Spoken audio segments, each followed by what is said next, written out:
Retail's something that I've been so passionate about for a long time, and I really want to applaud the South Carolina Power Team and the board for recognizing retail as a part of your economic development strategy. So I want to hit on that and really talk about a lot of things that are common misconceptions about retail. We are a company that works nationwide with municipalities and utilities, specifically on retail recruitment and downtown revitalization. And I'll tell you, everywhere I go across America, visiting with economic development directors, there are just these themes that come up about theories about retail and what it means and what your role is in retail. So I'm going to hit on some of those today, and I'm excited to see some changes and more emphasis among communities and economic development agencies and utilities on retail. And I'll talk about why that matters and why it's so progressive and important for the South Carolina Power Team to focus on it. So today we're going to hit on national retail trends. I think there's a lot of mainstream media that's going to go out there and go with clickbait on articles, and I'm going to tell you what we're seeing in real life, boots on the ground in retail trends, and then why it should be a part of your ED strategy, retail as a whole. We're going to talk about retailers and how they make real estate decisions and really break down that difference of when a new retailer opens in your community. It's not just about that brand and that experience, it's really about the real estate play and what do they look for with demographics and the land and the dirt that they're going on. We're going to talk about brands that are currently expanding in South Carolina, and then a little bit more about that site selection process, and then ultimately wrap up with what you can do. Go through about 45 minutes of that, and we'll have about 15 minutes of Q&A at the end. So please be thinking about your questions. I definitely want to make this very relevant for you. My goal at the end of this talk is that you go home with some sort of understanding about retail that you did not have before you showed up today. All right, so let's just start kind of high level. Who are we? What even qualifies me to be up here visiting with you about retail? As James said, I do have a background at chamber work in Middle Tennessee, and to go all the way back to my roots in New Mexico, I grew up in Roswell, New Mexico. I lived there till I was about 14, and then I moved to Lubbock, Texas, and I went to a little school in Tennessee on a volleyball scholarship. So when we were on the beach playing volleyball in my wedding ring, I thought was going to be gone forever, and it was such an awesome moment when James finally emerged with that ring and held it up, and everybody celebrated. And we went and had a cocktail to celebrate. Ended the game at that point, but that was a lot of fun experiences there. But that was when I was at the Dickson County Chamber of Commerce, and I worked there for about 4 years. It was a chamber that did economic development and just learned about being in the public sector and community minded and very service oriented from that point. Then in 2005, I needed to move from Dickson to Nashville for my husband's job, and I found a company called the Shopping Center Group. Any of you ever heard of this company? Yeah, a few of you raising your hands. So in Nashville, the Shopping Center Group is basically a brokerage firm, does site selection for retailers. So tenant rep is really where they're most dominant. And I started there in GIS and research. So I worked with Costco, Best Buy, Dick's Sporting Goods, TJ Maxx, PetSmart, all of those kind of usual suspects you see line up behind a Target Power Center. What I would do is put together the maps and the demographics for all of these brands that they would then take to their real estate committee and determine if they were going to open a new location or not. So I spent years packaging up communities and delivering those to the retailers. And then I became a tenant rep broker myself and representing Office Depot and Dick's Sporting Goods and a few other brands. And that was just such a rewarding experience of diving deep down and really understanding not only them looking at the maps and the demographics and everything that they need to open so that they can be profitable, but also getting into the lease negotiations and visiting their headquarters and getting in the brains of these brands. So that's where I really learned a lot about this industry. And then during the Great Recession, it was just a really challenging time for retail. How many of you lived through the Great Recession professionally, right? It was hard. It was a good time to pivot. And it's like anything in life when there's a challenge that might hit you economically or personally. If you keep your head up, look around, pay attention to the trends, then there's a lot of opportunity in that to make a change. And what I noticed was a lot of economic development agencies started coming to the retail conferences because industry had really dried up as far as opportunities, and they said, well, if we go land a retailer, at least it's a job. McDonald's is going to bring 30 jobs, and so they started showing up at the retail conferences, but giving the industrial sales pitch to the retail world, and it was falling flat. And for years, I had spent time working on packaging up communities and delivering those to retailers, and that's when I pivoted in 2009 to working specifically with municipalities in Tennessee. Grew the program from there at the shopping center group, moved to Atlanta, and then this company out of Birmingham, Retail Strategies, started rising up as well, working with municipalities, but really focusing on the real estate side of that. So where I was focusing on the data and the demographics, Retail Strategies was focusing on the real estate. So in 2013, we really came together, merged their philosophies with my philosophies, and then grew our team. So over the last decade, we've worked with around 1,000 different communities nationwide, several different utilities with Duke, Electricities, TVA, could go down the list with the utilities we've worked with. So thrilled to be here with South Carolina Power Team, and we keep learning constantly about how we can better serve our communities and staying on top of those trends. As far as some of the industry involvement, we're involved with National League of Cities. We do their course, Retail as a Catalyst for Economic Development. ICSC, anybody a member of ICSC in here? Handful. Okay, not as many as I thought. International Council of Shopping Centers, about 57,000 members as a part of this organization, and I'm on their board of trustees to represent the public sector at those meetings. So I lay that groundwork to say everything I'm bringing to you today comes from about 20 years of experience in working in this space, and why I'm so bullish on the idea that retail should be a part of your holistic economic development strategy. So traditional thinking back in economic development, where's Mark Williams? Back in your day when you started, who's going next, then the thought was, and I'd love to see if this is right or not, go after high-paying jobs, primary jobs. The rooftops will follow that, and then the retail will take care of itself, right? How many of you learned that in your economic development? Yep. So don't worry about retail. Just get that primary job and the rest will take care of itself. Well, as we know in rural America, then you really have to work on that capacity building. There's so much you have to be involved with your community to attract the workforce that can then attract the primary jobs, right? And so there's a lot of things that come into play with that. And you see this sampling here. So where you might look at this and say, okay, I understand workforce development, I understand infrastructure, but how much are you involved in the other sectors that are mentioned in this wheel, all these pillars of economic development? We know there's a big housing crisis, affordable housing.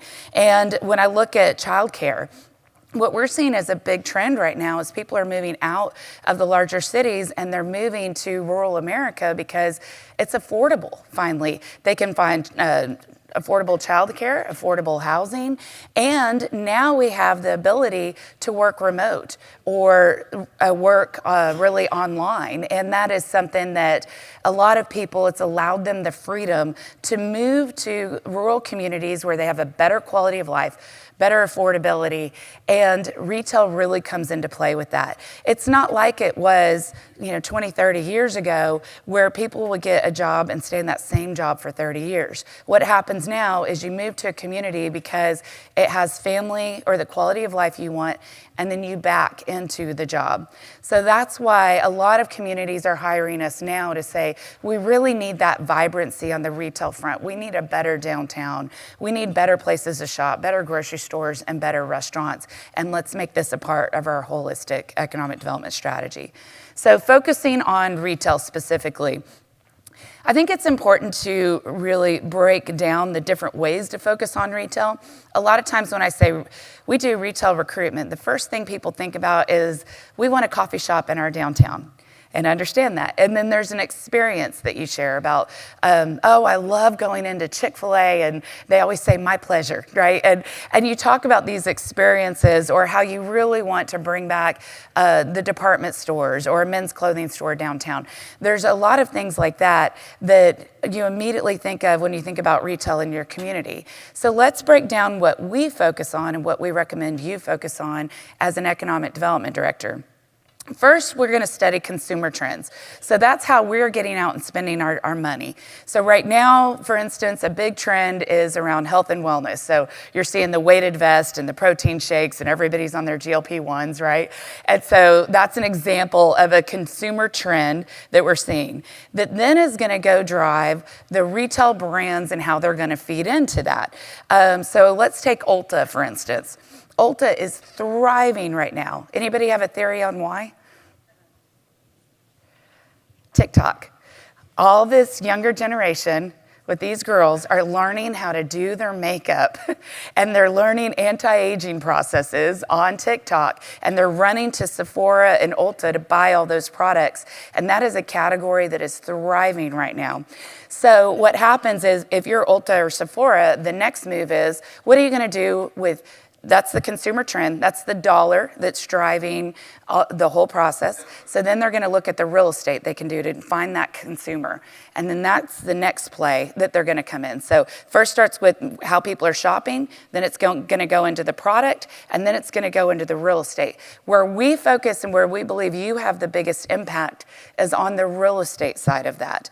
You can't necessarily change how consumers are shopping. You can't necessarily change these brands and the products they sell or their operations. But what you can have influence on is the dirt that they're going to open on. Right, so what did we see as big picture trends? A massive shortage in real estate supply with real estate. So as the cost of construction went up and really the cost of financing went up, what retailers were willing to pay in rent did not go up that much. So if construction costs increased 20 to 30%, and then you saw the interest rates were all over the board, but going up quite a bit, retailers held steady over the last decade on their rent. And so the developers coming in are saying, I cannot make this pro forma work. I can't build a new shopping center right now.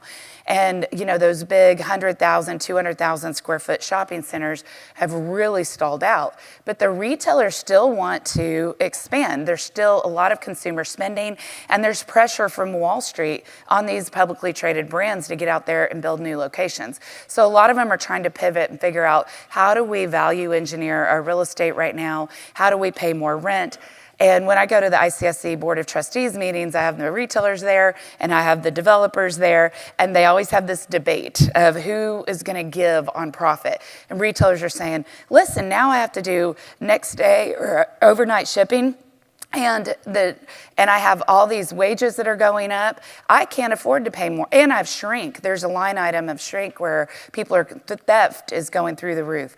So I can't afford to pay more rent. Developers are saying, listen, I can't afford to build your building unless you pay more rent. So ultimately it comes down to a product of sales.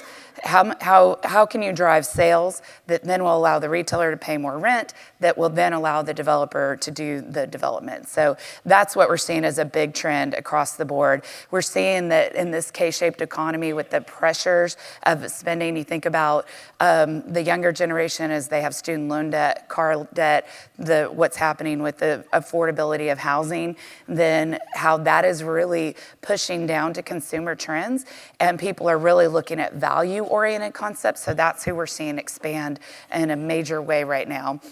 And then really an investment with online sales is critically important, and it has been over the last decade. It's a term called omni-channeling, which is that seamless integration of online sales and brick and mortar. You really need both, and we're going to talk more about that in a minute.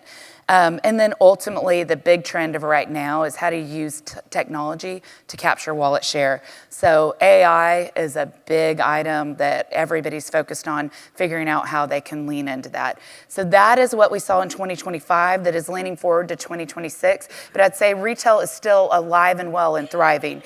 You see the different categories kind of come the big four food groups of commercial real estate.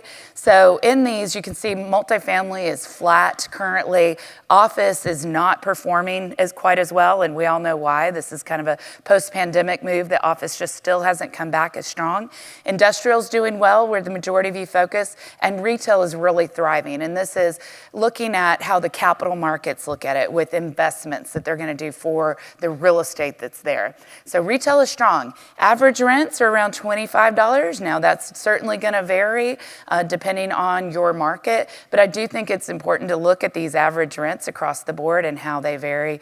A lot of discussions been around how do you take a vacant office space and convert it to multifamily, and you just can't make the numbers work. I mean, it's happening very few and far between, but it's just too hard to do right now because what they were collecting in an office rent does not convert well to a residential rent, number one, and two, the configuration of the building is a real challenge. So retail, we're proud of. It's alive and well. You saw that narrative about the retail apocalypse happening.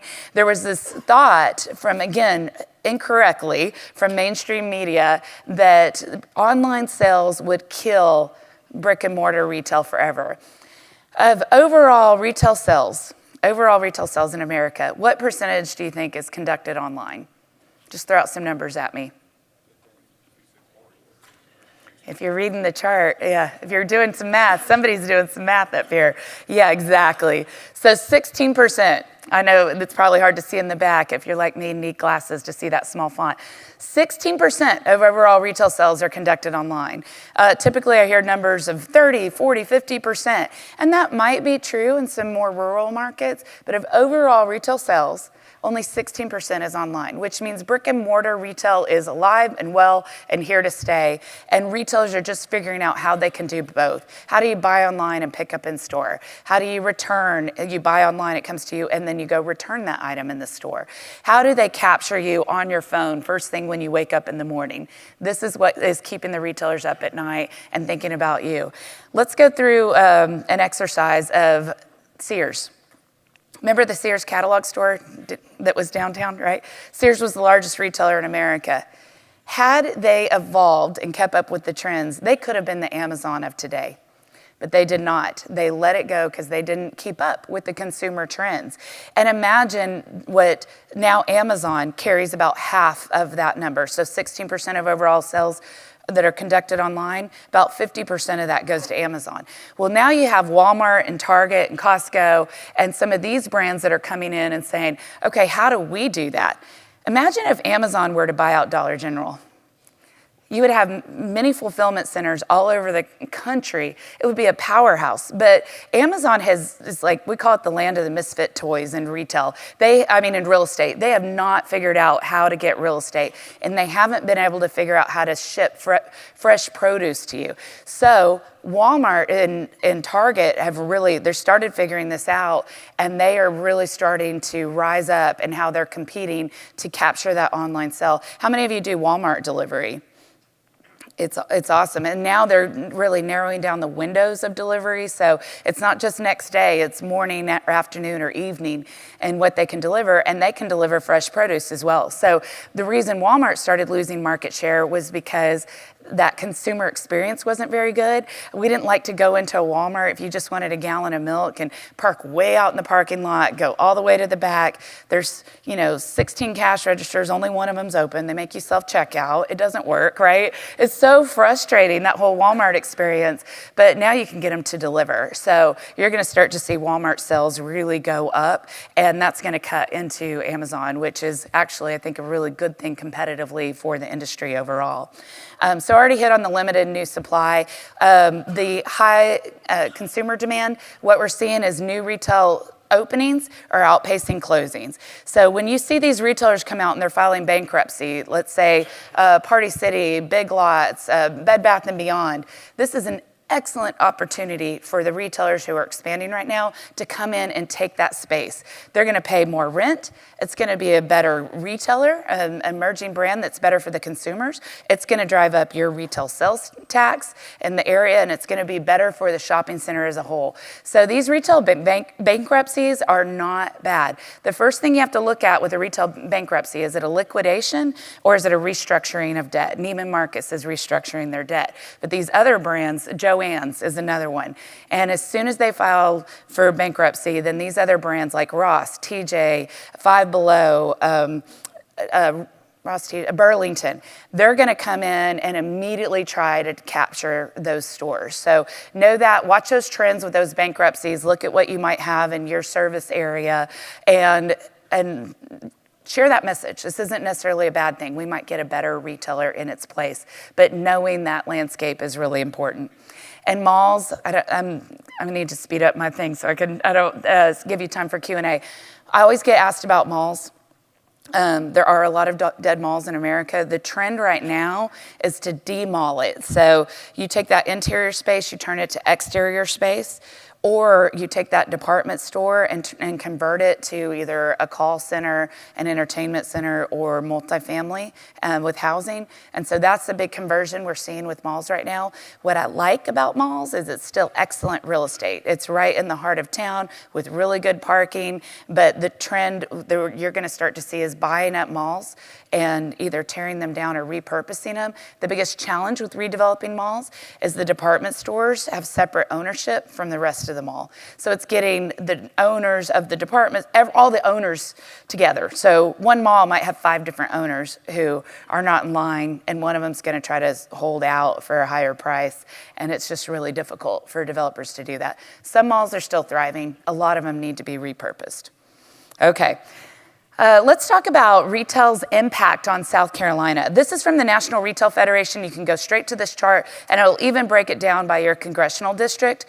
1 in 4 jobs in South Carolina is a retail job, right? Or somehow retail impacted. When you look, there's a whole chart on their website, and you can see where retail dwarfs every other category.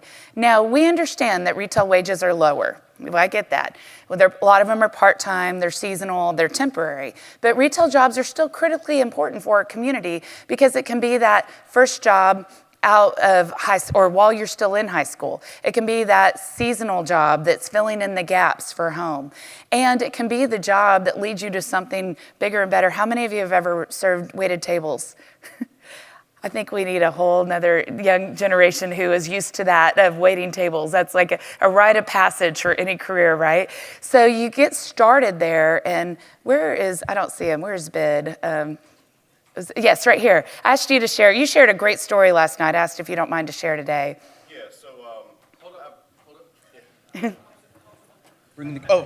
I got a bad shoulder. So yeah, Lacey and I were talking last night, and I have a younger brother. In 1996, he started bagging groceries with Piggly Wiggly, Carolina. And out of that, he worked his way up to produce, washing produce, assistant produce manager. Then he kept on working through the system and everything, and he finally made like a regional manager over 5 or 6 stores. And he kept pushing and kept, never went to college. And he just, kept turning and pushing and striving, and he finally, when Piggly Wiggly got bought out by ECC or CES, whatever it is, he saw an opportunity. And a small food line in Hollywood, South Carolina, which used to be a Piggly Wiggly, he took an opportunity, said a prayer, took out a big loan and bought it. And that was in 2017, and now he is up to 11 stores, 7 in the Catawba region of North Carolina, and 4 in the Charleston market. So, the American dream is still very much alive, and everything that we do every day helps that. So, Thank you for sharing that story. I thought that was, yes. It's a great story. You start bagging groceries and how it can lead to a full career. So these jobs still matter very much. They're an economic driver. So what's the difference in the brand operation versus the real estate? And I hit on this a little bit earlier, but when you go into a brand and you're looking at, okay, what is the product they're selling? What is their customer service? Those types of things. It's really important to drive the wallet share, but where we need to focus is on that site selection, which gets into helping on things like understanding available property, understanding your demographics, understanding the site selection criteria of these new brands. How many new stores are they doing in the country? How many new stores are they doing in South Carolina? Each brand that's out there has a different demographic they care about, population, growth. income, traffic counts, the real estate they go in. Is it a 1 acre site that's a single tenant build to suit? Do they go in a bigger shopping mall? Do they go in line? Is it an end cap? Does it require a drive-through? This is where you can really make the difference on that. So let's look at a few brands that we're seeing they're growing across the country and also here specifically in South Carolina. Now these numbers are their national numbers, right? But they are looking aggressively to grow here. Okay, Dollar General. Over the last decade, they've done about 1,000 new locations every single year, so they've actually scaled that back. We're hearing different numbers, but let's say anywhere from 450 to 550 new stores. There's a lot of polarizing ideas around Dollar General. I'm a fan of them. I think a lot of people, if they had any other name, it would be a lot more effective, right? Just imagine if it's called the General Store versus Dollar General. I think people say, I don't want a Dollar General here because it gives the perception that we're low income.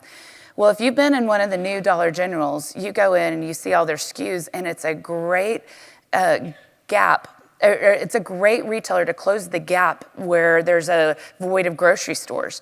So think about all the SKUs that are in there. They're very similar to what you would see in a Walgreens or a CVS, but they're about 30% less expensive. So they're highly convenient. An average store will do anywhere from $1 to $2 million in sales. So you think about how that impacts sales tax, and they're going to employ anywhere from 30 to 50 people. There is a consumer that wants and needs and loves Dollar General, and they're continuing to grow. So in my mind, this is worth continuing to go after, and especially in rural America as they're aggressively expanding their good brand. Dollar Tree is continuing to grow. Burlington used to be Burlington Coat Factory. They rebranded just Burlington. Takes about 20,000 square feet. Very aggressive. Ollie's Bargain Brands. So Burlington, Ollie's, and Five Below, they're the ones that will go into that larger power center, and they're filling all those vacancies of the other brands that filed bankruptcies. So you're seeing a lot in this discount and value-oriented. Nordstrom Rack is another one that's doing some there. Those traditional department stores are just dead. They aren't expanding. It's not, the first thing you need to do is look at, are they growing before you start going after these brands, and they're, you can hear from your community, your constituents, and say, I want this brand, I want this brand. The first thing you do is see, are they actually growing? And then the next is, how many new stores are they doing? And then next, you're going to look at their real estate. Grocery is definitely an area of high focus. So Aldi is a great one. How many of you have an Aldi in your area? Yeah, okay, good. A lot of you do. That's awesome. Publix is in high growth mode, so that's one I know that we want to focus on through our partnership. Food Lion and Harris Teeter are the others. So grocery is, one of the challenges they have expanding more aggressively is because they do have fresh produce, and that they have a thin margin of profit. And if there's not enough people there shopping, then they have to throw out all that fresh produce, and it kills their profit, and they'll close. And so that's why they're so particular about population density and where they're located.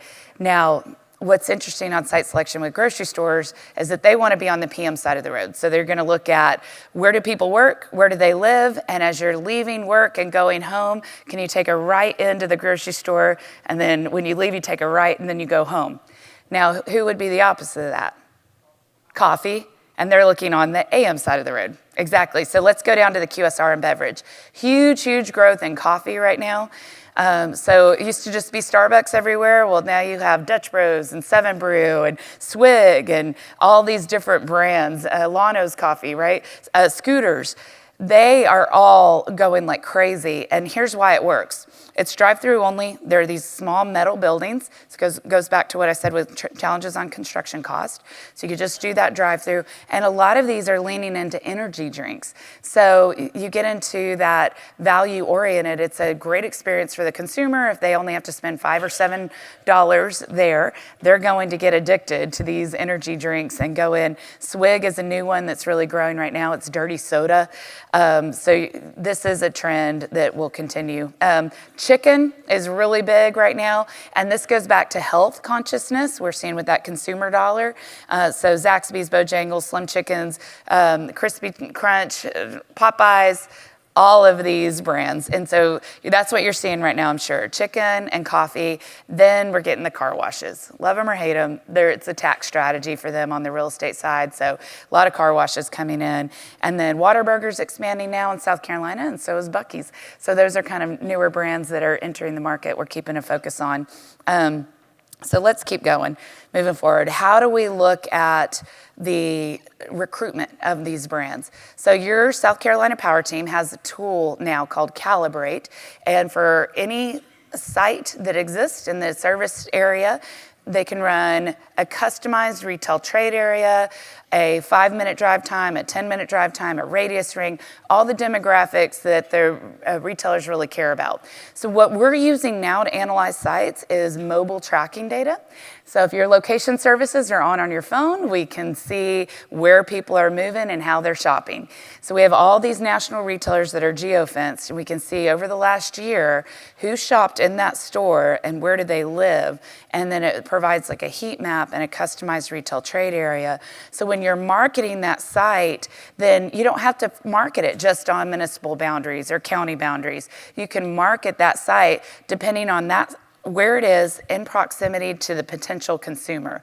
And retail synergy is so important in this front, and the data is now available to the South Carolina Power Team to run all these reports. So it really empowers them on the site selection side. So what makes really good real estate? These are the 5 criteria. And what I want you to think about is the difference in national retail versus downtown retail. We love downtown retail. It is the heart and the soul and the character of a community. It drives tourism. It drives community. It's so important. But downtown takes far more public investment to get your downtown ready for those retail businesses to thrive downtown. And when you look at these 5 criteria, they're essentially polar opposite for what national retailers want to see versus what downtown wants to see. So downtown is reserved for local entrepreneurs or regional concepts, where your major highway, where you have the largest traffic count in town, that's going to be the better site for your national retail brands.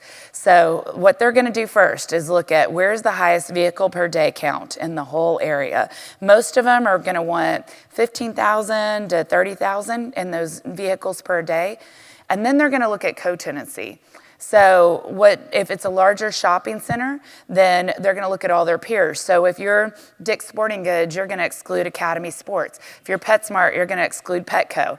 You go down the list. Now, Ross and TJ play well together, but the shoe concepts, if you're Shoe Carnival, you're going to exclude Shoe Show, right? And so you can get this right kind of tenant mix that exists within that larger shopping center. If you're just a drive-through, you're going to look at proximity to your competitors and try to outposition them in the market. Real estate's so important to driving sales. If it is a Walmart, believe it or not, you'll notice those little Walmart strip centers.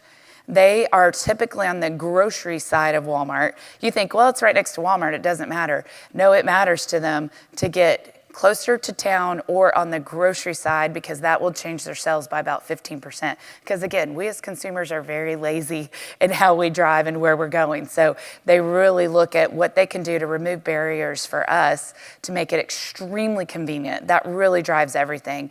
So parking, this is another big difference in downtown versus national. You see that sea of parking out in front on the nationals, and it's typically a 5-to-1 ratio, 5 parking spots for every 1,000 square feet that's in the store.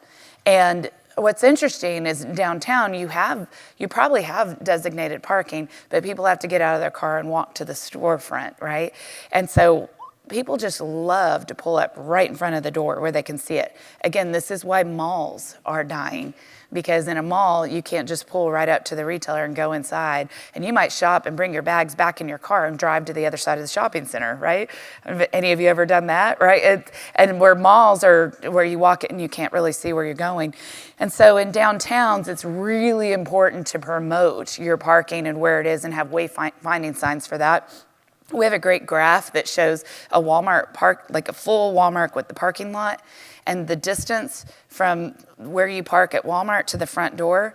And then we overlay that on downtowns, and we show here's the parking, and here's the store, and you say that there's no parking, you can't walk, and it's the same distance, right? So I encourage you to go home and do that. When people say you don't have any parking downtown, then just get that footprint on your aerial and overlay and just change that perception. There's a lot of perception issues around that, but retailers absolutely demand that they have parking right out in front. And then the visibility. They're gonna want these huge signs, the marquee signs that can catch that traffic as people are going by at 45 to 60 miles an hour, that you can quickly see that sign. And that's going to be different with downtown. Downtown, you want blade signs that are going to be for the pedestrians. So as you're walking down the sidewalk, you can see what's in front of you versus that sign being up on the building, right? Because they're not in a car going 60 miles an hour. So the signage is wildly different, but these national retailers really care about the visibility, making sure people can see you when you go by, and also that if it's that big sea of parking, that there aren't a lot of out parcels in front of it that are blocking the view of the grocery store behind it. So these are the big things for real estate site selection criteria for these national brands.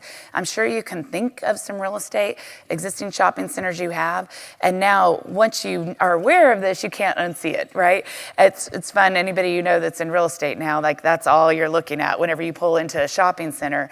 And this is something we want to do with the South Carolina Power Team, is look at the real estate you have available within your territories that might be a shopping center with a vacancy, or it might be a 1 acre lot on a hard corner. They don't like mid-block, they like hard corner, and retailers all like to be right on top of each other. They don't want to be on the bypass on the other side of town. So if you have this available real estate that you think is good and should be marketed, and there's a good retailer that you want, then let's work with your team and see what that looks like. What we're going to do with the South Carolina Power Team is go to these big retail conferences. So we're going to go to ICSC Las Vegas, which has about 27,000 people. All the developers, the retailers, and the brokers will be there. So we're going to set meetings and market opportunities that are there. And then there's going to be another conference in Atlanta in the fall where we're going to set meetings and really just try to get some energy going around retail. Here's a few things that you can do with your action steps. Is one, now that you know what the demographics are, what the sites are, then just think about the target brands you might want in your region. Think about some good real estate that you have. Leverage the team at South Carolina Power Team. They've made a big investment on your behalf, so take advantage of that. We appreciate all of our partners. We have about 11 cities and counties that we currently are on a deep dive partnership with National Retail Recruitment Services.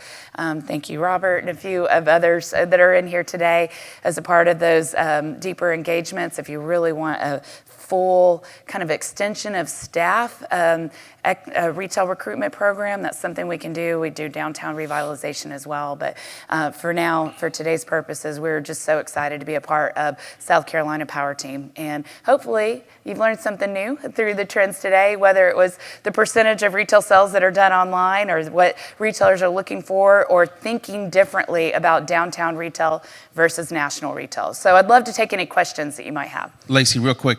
So for communities that want to attract a certain type of retailer and they have sites, do they submit them to our team Yes, to to put your on the team. database? Yes, Okay. to put in the database. Yep, exactly.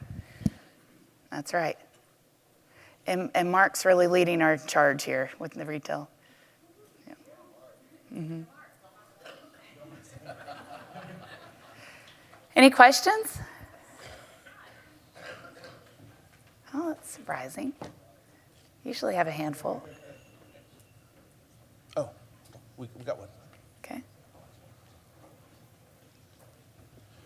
So I guess a couple things. One, I don't know if Will Williams is still here. Yes. There's Will, and then Jeff and Kate from CADP. So I know probably we all, me included, have been looking at retail like this is sort of not what we do in the economic development world. This is not normally the projects that we work. And that was certainly the case years ago. I'd say half of my practice right now is large to medium scale retail redevelopment. And I called out Will and Jeff and Kate, if they're still here, because we're working together on the Aiken Mall redevelopment, the demalling of the Aiken Mall, and the demalling of the Richland Mall in Richland County. And we've all often talked about incentives and, incentivizing retail. Retail is going to come anyways, driven by market demand and population and demographics. But sometimes you need that little extra push to get one of these projects done. And we were hearing yesterday about, the political sentiment, the NIMBYs, all the fruits and the other things that were coming up yesterday. And I certainly have worked, I know you all have worked projects where the public doesn't necessarily understand the ripple effect, and maybe we do a better job selling. But putting that to the side, the public loves good retail. So if we can land like good retail in our communities, it's going to make doing some of these other jobs some of these other projects a lot easier. If your economic development groups are lauding some of the things that you've done on the retail side, I firmly believe that it will help when some of these gray area projects, at least in the eyes of the public, are coming through because of the goodwill that your office has developed. So, Will, I don't know if you want to talk about the Aiken Mall redevelopment project, or I don't know if Kate's here at all, but you want to? Yeah. And then Lacey and Yeah. James, maybe you guys can tie it back to, for like the power team, Right. why you all are focusing on retail as much as you are. That's great. And Will, yes, Will has a great story, and enjoyed working with their team for a while. I will say what's interesting about retail. Coming in hot there. That was a good catch.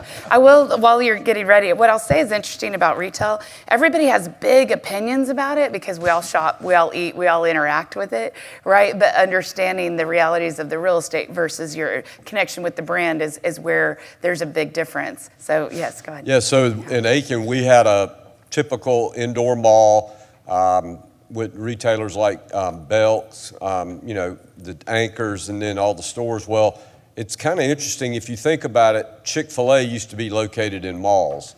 And then when they went to freestanding, I don't know if that's the case, but that's what I'm saying anyway. That's when it seemed like the malls started dying.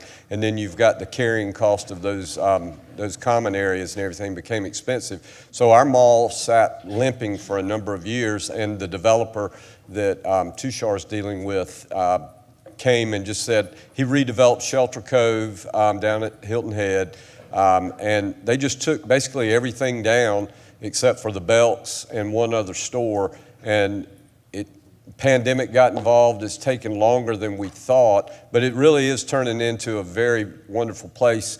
And it's almost live, work, play kind of thing. So they've got a large green space, got several little small stores, got some out parcels, and then have some apartments. So it's really turning into,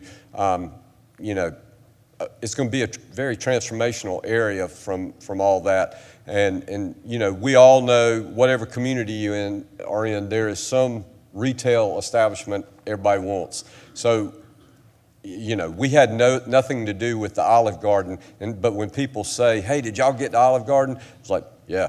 But I mean, I thought that was going to be, I thought that was the end of it. Well, now everybody wants a Trader Joe's. And trying to explain that dynamic to the citizens, but we're getting one over in Augusta, but the pressure's still on. And then, of course, now everybody wants a Buc-ee's. But yeah, retail is very impactful. It's interesting to hear some of Ford's group that he outlined yesterday. It's going to cause traffic.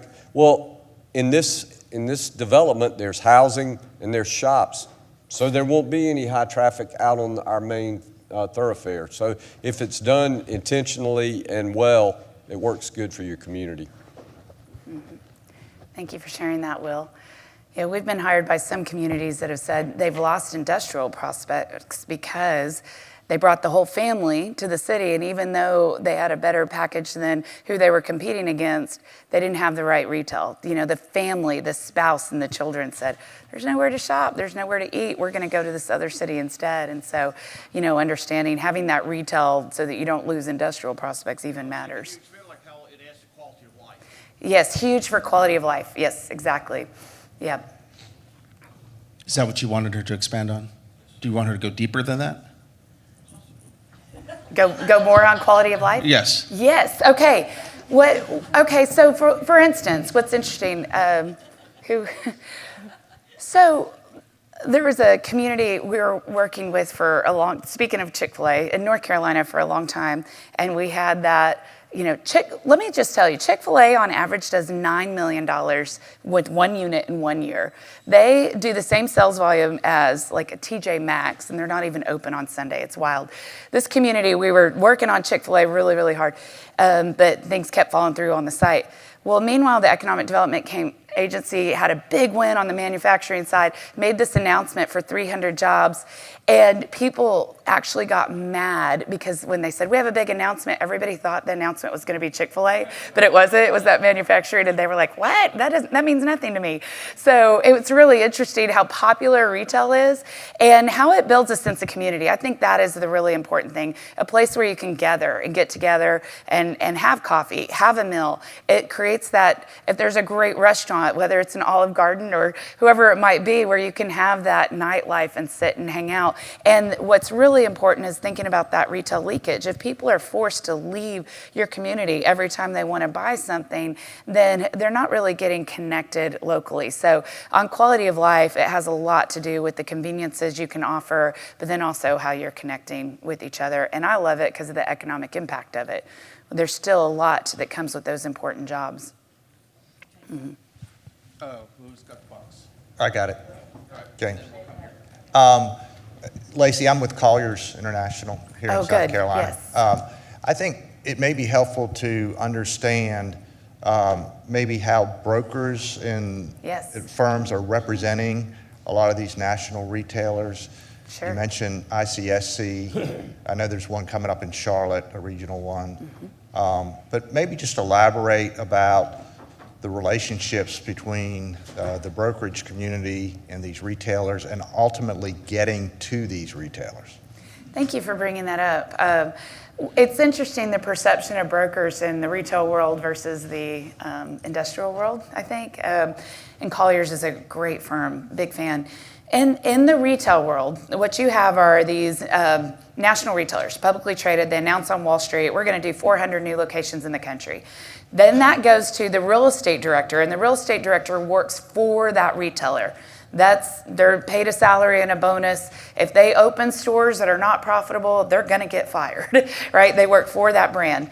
Well, what they might cover 25 states, and they don't know every site in every state. They don't have that boots on the ground expertise. So a lot of those brands will then hire a tenant representation broker, a tenant rep, we just call it tenant rep broker. And so one tenant rep broker might cover 20 different retail brands. And they're not supposed to cover competing brands, right? So they'll kind of have their own portfolio, and they are that local boots on the ground knowledge. And this is the company I used to work for, the shopping center group, and my role there was I was supposed to know everything there was to know about Tennessee. And when I was representing Dick's Sporting Goods, I needed to know everything Academy Sports was doing and all of their potential competitors, right? I would look at every market and see where, okay, here are your locations that are open, that are thriving, and here's where I believe there's a hole in the market where you don't have a location and you need one. Clarksville was a great example.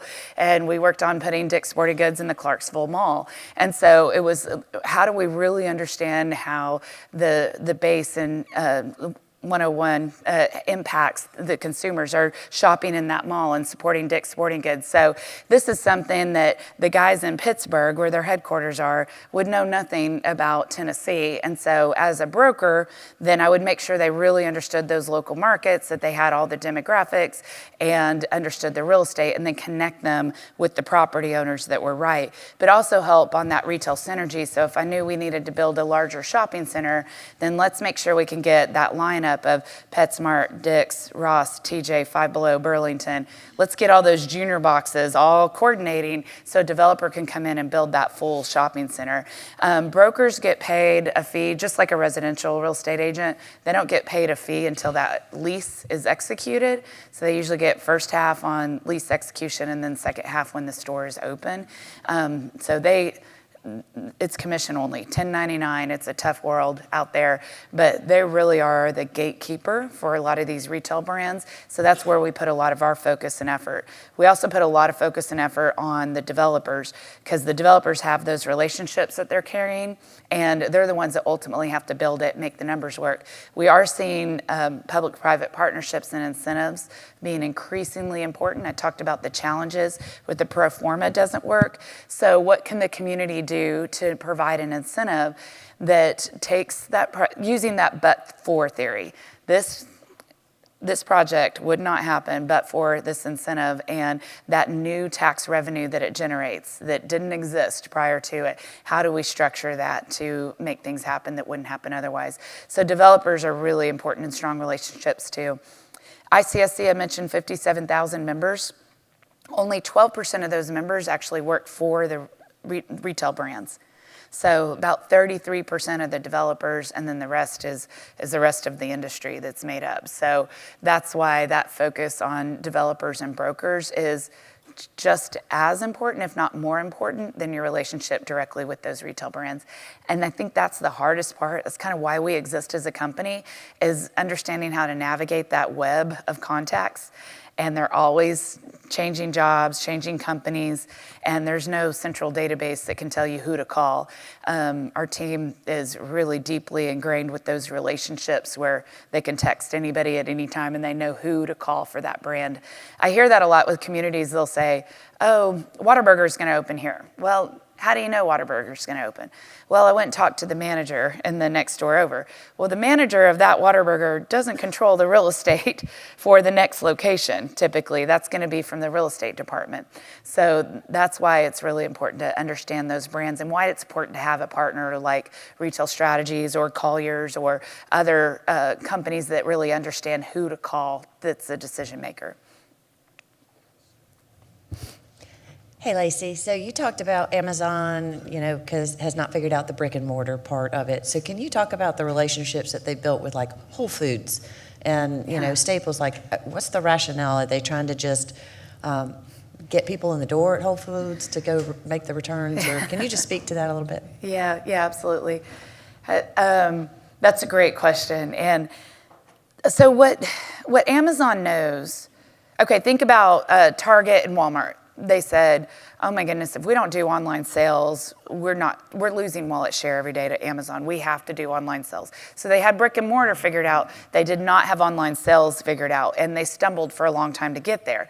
Now they're finally figuring it out and doing great at it. Let's take that opposite effect with Amazon online only.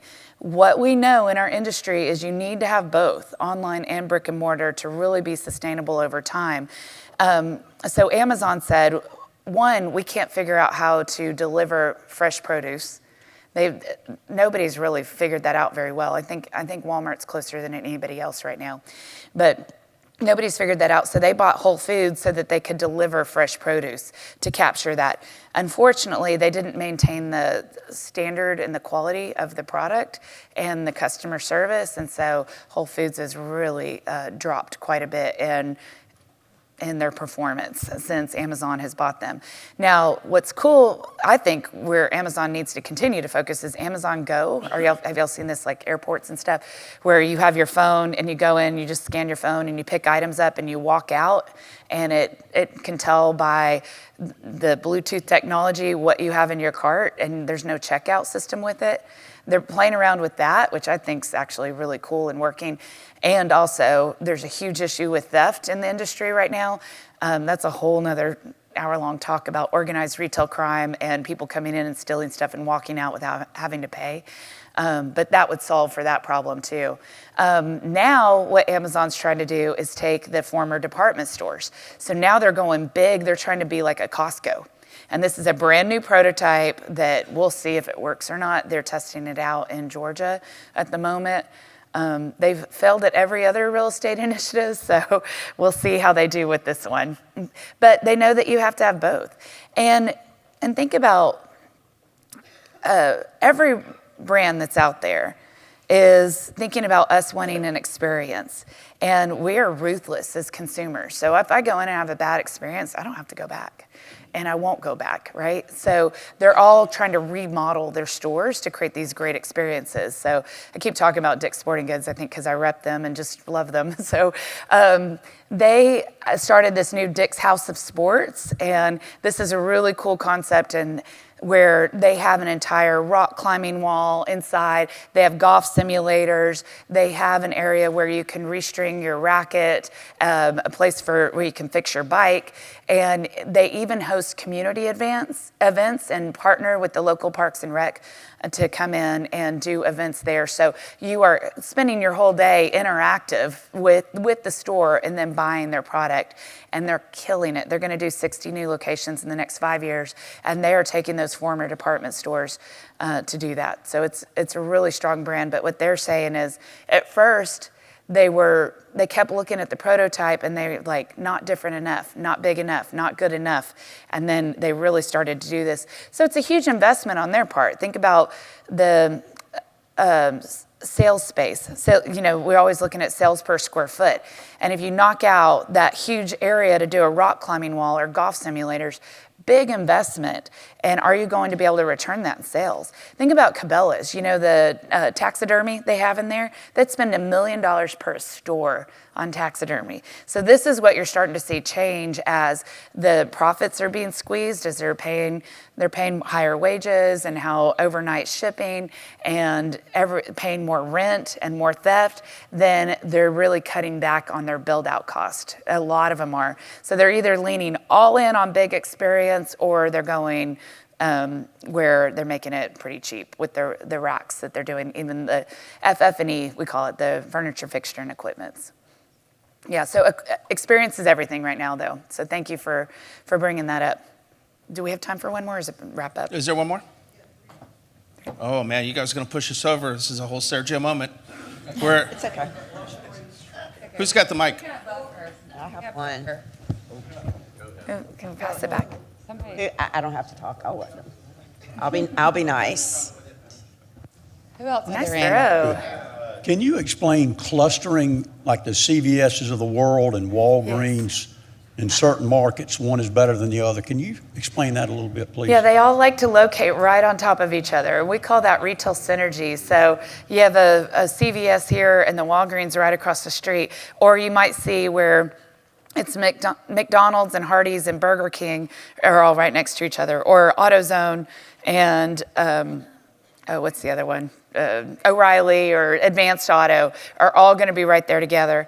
And so what they're doing is they're thinking about us as consumers, and a lot of times we're not going to go out of our way for a specific brand. We're just going to kind of go where we know all those brands are located, and then we're going to do the most convenient one to us that day. So that's their idea, is the closer they can get together, the easier it makes on that consumer to think about where they're going to show up and how they can cross shop. So let's say you go to CVS and you can't get everything you need, you just go across the street to the Walgreens and get the other thing. Pharmacies are really struggling right now because all those scripts have gone online, and so they're just kind of a dying breed, unfortunately. The pharmacies are. They're going to be a casualty of online sales for sure. But yeah, retailers love it, and it's just how we shop as consumers and what we've told them. So think about that. Every time you spend $1, you're telling the marketplace what you want in the future. If you buy online, you're saying, give me more online. If you shop downtown, you're saying you want more of that. And if you shop at these national brands, so your dollar is your vote for the future. Think about that.